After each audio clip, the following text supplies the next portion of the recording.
প্রসঙ্গক্রমে স্মরণ করে দিচ্ছি। আজকে জিহাদ নিয়েও আমাদের সমাজে বিশ্বে কত রকম এই বাড়াবাড়ি ও সীমালঙ্ঘন। এক শ্রেণী মনে করে থাকেন জিহাদ বলতে কিছুই নেই, জিহাদ মানেই হলো সন্ত্রাসী, জিহাদ মানে এই যেটি কথা শুরুতেই বলেছিলাম, আপনার মাথায় টুপি নেই, আপনার মুখে দাড়ি নেই, যত রকমের বিশ্ব শ্রেষ্ঠ সন্ত্রাসী কাজ করলেও আপনি সন্ত্রাসী নয়।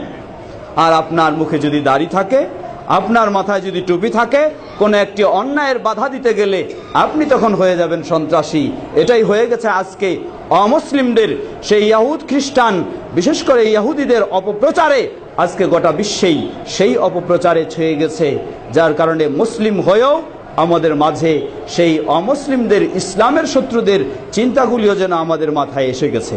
তাই আমরা বলবো যে জিহাদ ইসলামে কোরআন ও সুন্নাহর আলোকে নবী সাল্লাল্লাহু আলাইহি ওয়াসাল্লাম যেই পরিবেশে, যেই পরিস্থিতিতে, যেই পদ্ধতিতে জিহাদ তিনি করেছেন, সেই জিহাদ কখনো সন্ত্রাসী সৃষ্টি করার জন্য নয়, সেই জিহাদ কখনো বিশৃঙ্খলা সৃষ্টির জন্য ছিল না, সেই জিহাদ ছিল শান্তির পরিবেশ তৈরির জন্যই।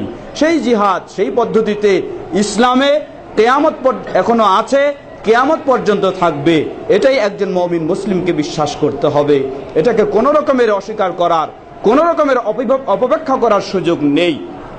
ঠিক তেমনই ভাবে আবার এই জিহাদকে কেন্দ্র করে, যেটি আগেও আমরা বলেছি, আজকে সেই আইএস বলেন আর অমুক আর তমুক বলেন, যেগুলির বিষয়টি দিনে দিনে স্পষ্ট হচ্ছে আরো, যে কথা এগুলি কাদের দালাল, সেই মুসলিমদের পক্ষে তারা, আসলেই তারা মুসলিম না, তারা ইহুদিদের সেই তৈরি করা মানুষ, মুসলিমদেরকে ধ্বংস করার মতো, ধ্বংস করার জন্য যেমনই তৈরি করা ছিল সাদ্দাম, যেমনই তৈরি করা ছিল আরো অমুক অমুক ব্যক্তিরা, তাদের মতোই, এতে কোনো সন্দেহ করার সুযোগ নেই।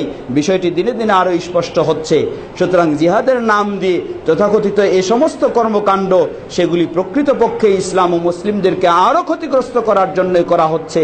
এই বাড়াবাড়ি, এই সীমালঙ্ঘন, সেটাও ইসলামে তার কোনো স্থান নেই।